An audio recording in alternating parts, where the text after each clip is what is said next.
Hello, magandang araw po. Nandito po ang mga sangkap na ginamit ko sa pagluluto ko ng suman moron. Una ko pong lulutuin ang white moron. Sa isang kawali po, naglagay po ako ng gata. 3 cups na coconut milk at inilagay ko na po ang white sugar.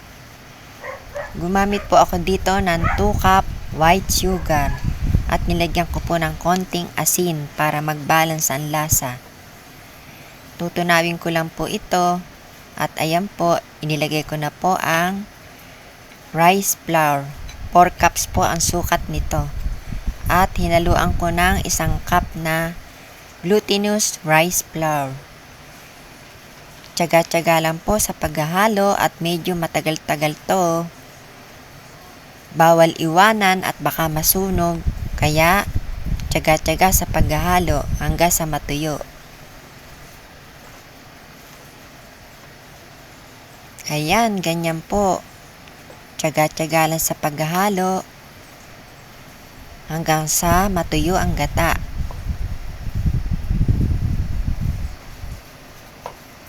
Medyo nakakangalay, pero bawal iwanan kasi baka masunog.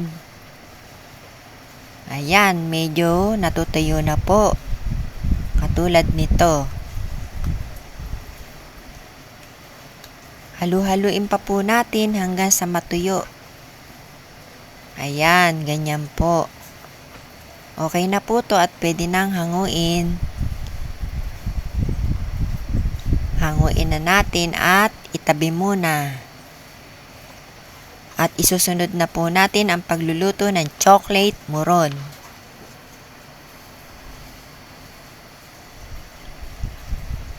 Ayan, dito na rin po tayo sa kawali na to. Inilagay ko na po ang gata at inilagay ko na po ang asukal. 2 cups na asukal na light brown. Una ko pong inilagay ang pangalawang gata.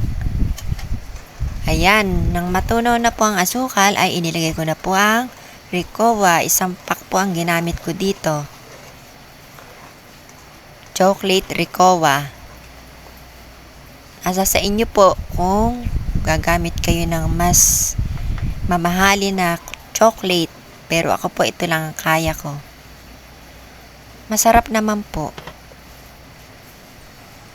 Ayan po, natunaw na po ang Ricoa at asukal. Kaya inilagay ko na po ang ating 2 cups rice flour at 2 cups glutinous rice flour. Tiyaga-tiyaga uli sa paghahalo hanggang sa matuyo. Nilagyan ko po ito ng kakang gata.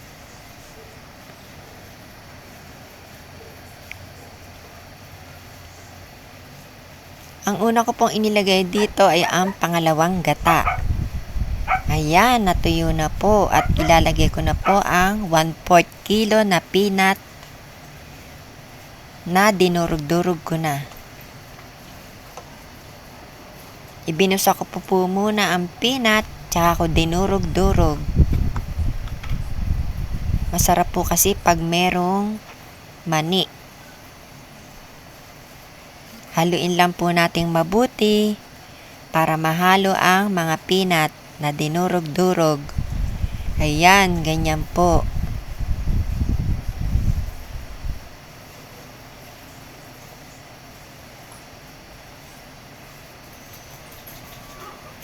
Ayan, mahirap nang haluin at pwede na tong hanguin. Luto na. Magbalot na po tayo ng suman. Lagyan natin ng design. Pahaba. Tapos natin, ipapalipit parang pilipit.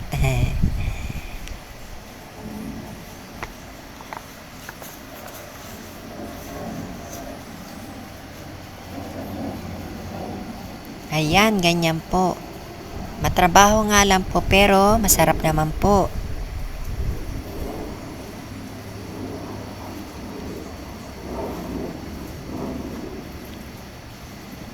Lagi po akong gumagawa ng mga ganitong suman at ibinebenta ko.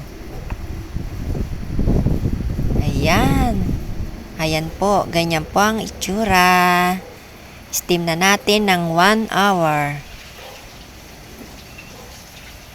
Ayan, tapos na po at pwede nang tikman.